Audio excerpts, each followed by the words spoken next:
झारखंड को मणिपुर बनाना चाहते हैं। आदिवासी एकता महारैली ये ईसाइयों की नहीं है, ये आदिवासियों का है। झारखंड में निवास करने वाले 32 अनुसूचित जनजाति। नमस्कार, मैं राजेश और आप देख रहे हैं न्यूज़ 365। 4 फरवरी की आदिवासी एकता रैली को लेकर के प्रेस क्लब में एक प्रेस वार्ता रखी गई, जिसमें आदिवासियों से आह्वान किया गया कि आदिवासियों की हक और अधिकार को लेकर के 4 फरवरी की आदिवासी एकता रैली में सभी भाग लें और अपनी अधिकारों, सभ्यता, संस्कृतियों की बचाने के लिए ये महारैली है। इसमें सभी लोग उपस्थित हो रहे हैं और जितना अधिक से अधिक संख्या में उपस्थित होंगे उतना हमारे आदिवासी एकता रैली का मतलब निकलेगा।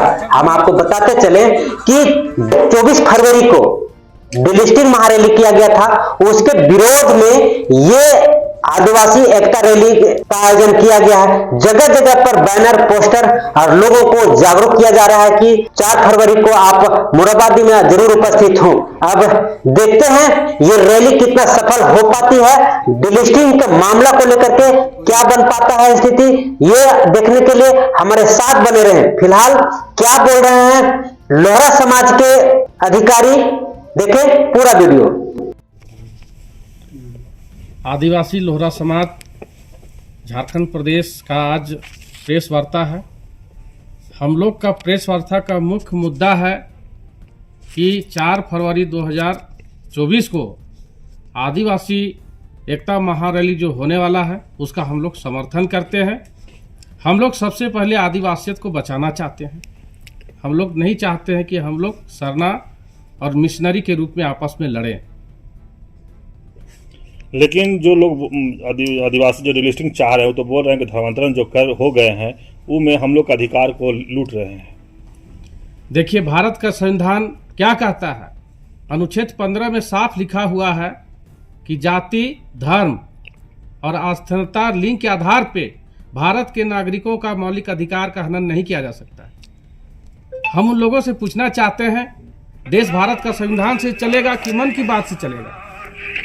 देश तो भारत का संविधान से चलेगा। क्या हमारे लोग जो भाजपा और आरएसएस और उनके अनुसंगठित संगठनों के माध्यम से संचालित हो रहे हैं, झारखंड को मणिपुर बनाना चाहते हैं? आप लोग उन लोग जन जो है आरएसएस बोलते हैं कि चला रहे हैं, तो इधर जो आदिवासी एकता रैली होने वाला है उन लोग बोल रहे हैं कि कांग्रेस का रैली है, ईसाइयों का रैली है। तो इस तरह का मैंने आपको किस पर कहा? मैंने देखिए, सबसे पहले तो 4 फरवरी का जो महारैली है, आदिवासी एकता महारैली, ये ईसाइयों की नहीं है, ये आदिवासियों का है। झारखंड में निवास करने वाले 32 अनुसूचित जनजाति का है। हम लोग इस मंच पर बुला के अपने लोगों को घर वापसी का हम लोग अनुरोध करेंगे। हमारा अगर बाप का 5 एकड़ जमीन है और हम लोग 4 भाई हैं, तो क्या हम लोग जमीन नहीं देंगे उन लोगों को? और भारत का संविधान क्या कहता है? भारत का संविधान कहता है धर्मनिरपेक्ष देश में हम लोग रहते हैं, कोई भी व्यक्ति, कोई भी समाज, कोई भी धर्म को मान सकता है। तो क्या आदिवासी एकता रैली जो 4 फरवरी को होने वाला है उसमें घर वापसी का बात होगा? जरूर, काहे नहीं होगा, करना भी चाहिए। अगर मेरा भाई भटक गया है तो उसको हम लोग अनुरोध करेंगे, घर वापसी करेंगे। आज का प्रभात खबर में ही देखिए छपा हुआ है घर वापसी का। ये तो आपस में लड़ाने का षड्यंत्र है, इसीलिए हम लोग आरोप लगा रहे हैं ना कि ये बीजेपी और आरएसएस का एजेंडा है। तो आप आदिवासी अपने आप को मानते हैं, तो 24 दिसंबर का जो रैली हुआ था उसका समर्थन क्यों नहीं किए? वो लोग गैर आदिवासी हैं। देखिए, सीधा बात है, संविधान विरोधी कोई भी गतिविधि में हम लोग शामिल नहीं होना चाहते हैं। डिलिस्टिंग का मुद्दा था, हम आपको अनुच्छेद 15 का भी जिक्र करके बताए हैं। क्या है 15 में? क्या है 15 में? लिखा हुआ है कि भारत का नागरिकों को जाति, धर्म और लिंग और स्थानीयता के आधार पे उनका मौलिक अधिकारों का हनन नहीं कर सकते हैं। हम क्या पंथ मानते हैं, क्या धर्म मानते हैं, ये व्यक्तिगत आस्था का मामला है, नोट डिलिस्टिंग का।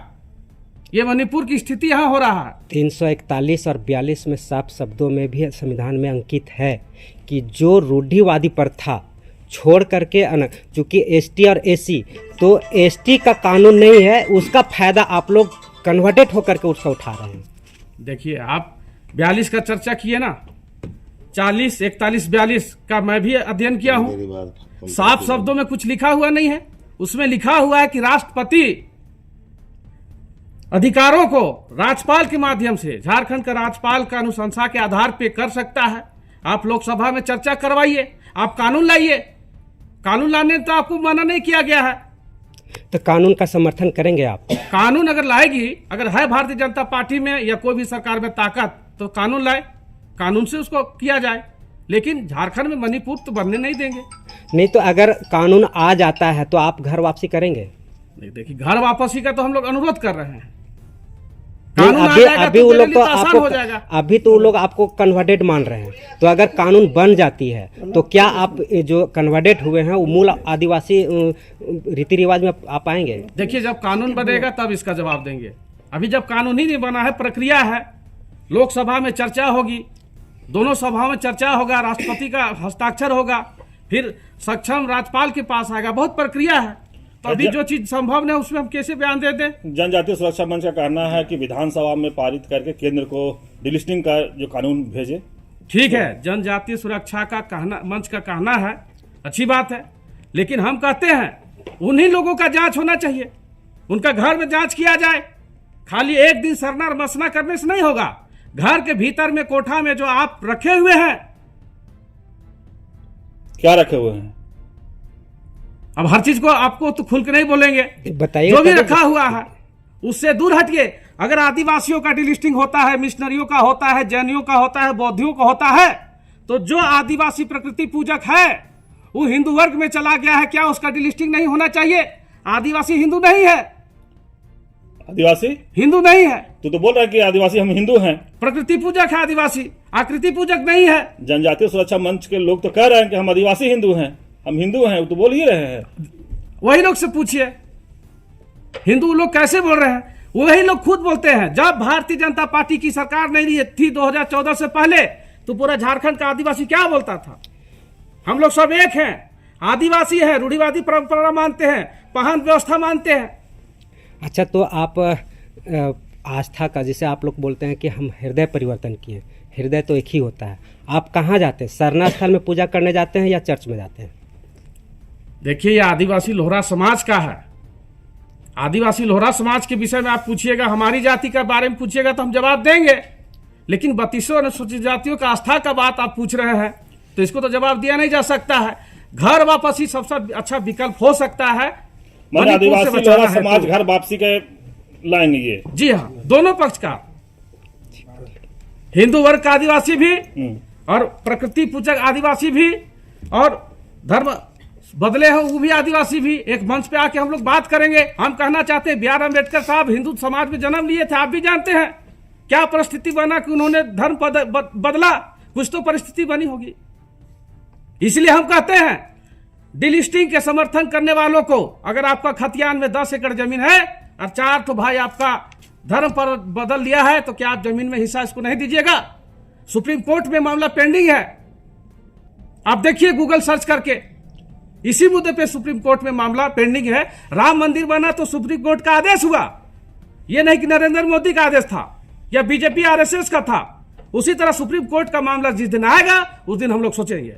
मैंने आदिवासी लोहरा समाज में 4 फरवरी वाला जो रैली हो रहा है उसमें देखिए, 4 फरवरी का जो आदिवासी एकता महारैली हो रहा है, उस महारैली में चूंकि आदिवासी 32 अनुसूचित जनजाति में लोहरा भी एक जाति समुदाय है। हम लोग पूरे झारखंड में गुमला, लोहरदगा, सिमडेगा, लातेहार, रामगढ़ या अन्य जिलों में जो हमारे समाज के लोग हैं, सारे लोगों को कहते हैं कि आदिवासियत बचना बहुत जरूरी है। आदिवासी बचेगा, आदिवासियत बचेगी तभी हम लोग बचेंगे। इसलिए हम लोग आह्वान करते हैं कि एक दिन घर का ताला मार के हम लोग को इस महारैली में आना है। चलिए, परिचय दीजिए। प्रीतम साण लोहरा, महासचिव आदिवासी लोहरा समाज, झारखंड।